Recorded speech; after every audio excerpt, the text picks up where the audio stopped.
Hey folks, top floor. Let's grab a coffee, get up there and see the jobs that we've got to do today. There's a few.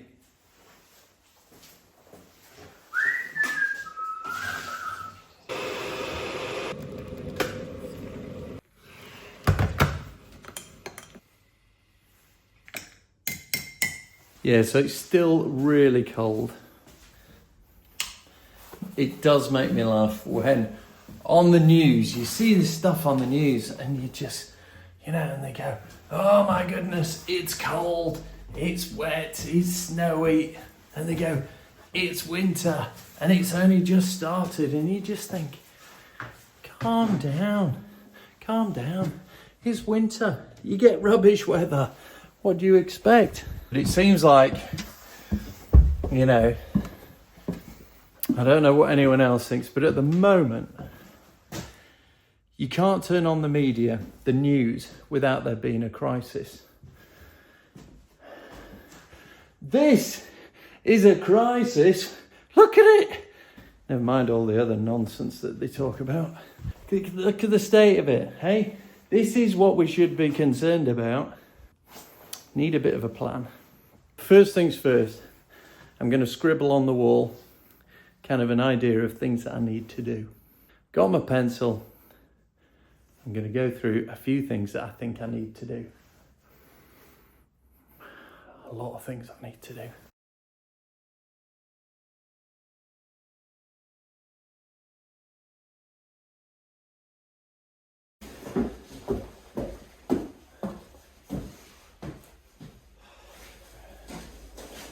Let's see what these are like. What do we do? Sure, power's turned off. Cut a hole in the ceiling. Must have 75 mil around it. If it's 53, okay, so that's fine. So looking at the spacing, on the timber when you've got the plasterboard on and you put it in and you have the space around it, for the downlights, you need to leave a bit of space around it. And from what it says on here, the space we've got is good, which is always a useful start, isn't it? Now, I need to have a think. How many have I got? 2, 4, 6, 8, 10. Right, I've got 10 of these downlights, I should say. Let's have a think. What arrangement would be good?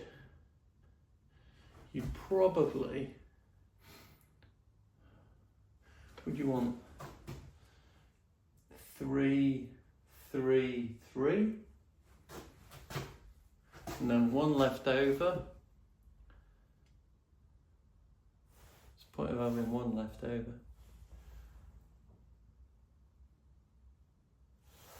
I don't know, actually. So, thinking about it.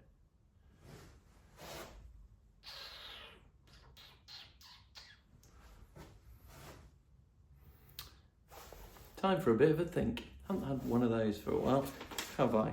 So I'm going to have a bit of a think, slurp on a coffee and see if I can work out where's the best place to put these downlights. Well, as Winnie the Pooh might say, I'm a bear with a very little brain. And this is really, I don't know why, but it's just making my head hurt.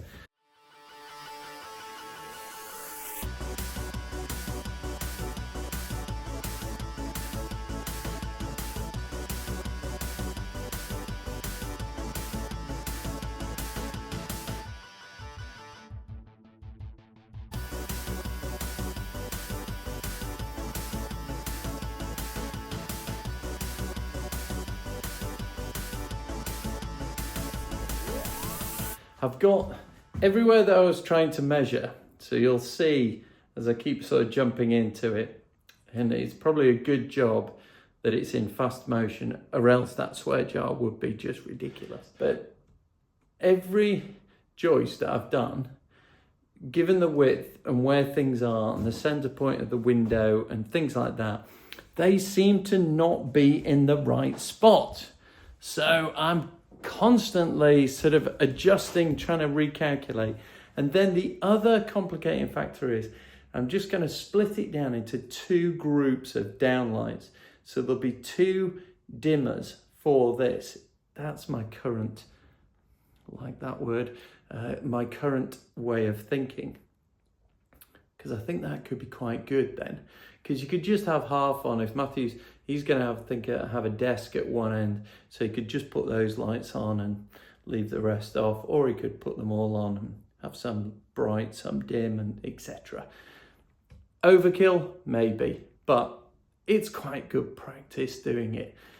The other thing is, I want to put these bigger minor joists in. Should I do the cutting a hole in the roof malarkey? So I was kind of putting that, and I didn't want to, I need to do it whereby I'm going to disturb as few downlights as possible and make it as easy as possible to sort of access that strengthened minor joist as part of this sort of the, whatever you call it, the tunnel that, can you have it? No, the chimney type thing, the sort of the bit going up out of the ceilings. I've been battling with myself really. I think I'm making it far, far too complicated. And I think if probably I went away for a coffee and a biscuit, I'd probably be fine. So I think I might do that. I think I've got the first lot of cable up that I can then just run back. The only slight interesting thing is it's kind of up there and I need it to sort of go through that massive beam, ridge joist, whatever you call it. I don't know. So that's the main one for the house. Do you drill through that and put a little thing and poke cable through?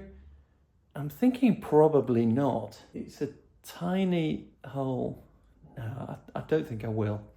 I won't do anything quite so dramatic. You probably can.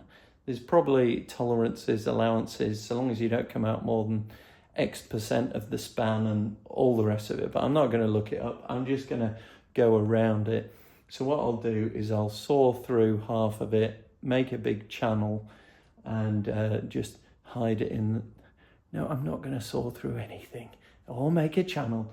I'll just tack it round and we'll hide it somehow. I don't know how yet, but we will. I might chisel out into the wall and then we'll cover it. We'll cover it and plaster over it. I might do that. I think that'd probably be the best solution to it, rather than taking chunks out or drilling holes through a major beamy, joisty type thing. The other thing that I then want to do is put in a 2-way. So from here, from this one, to go up and across and sort of up there. If I'm in bed here, I've got a pull cord. I can turn off the light on this side of the bedroom and have the 2-way there at the top of the stairs. So you can put it on there. You can put it on at the bottom of the stairs. Shit, I've just realised that's I need an interim thing, don't I? No, what do you call it? It's like where there's 3 switches, intermediate. No, I can't remember. I need to do that as well. I need to check that. And I think that goes into there. I think the cable runs under the floor. I've just made this uber complicated, haven't I? I think I can hear the kettle. Let's go get a coffee and a biscuit and just see if what I'm trying to do is a challenge I'm up for. I think it is, of course it is. You know, I think I can do this. I'm sure I can. For the time being, to save you having to watch any more of me fannying around with this, I say I will see you soon as we continue the escape to the dream house. See you soon.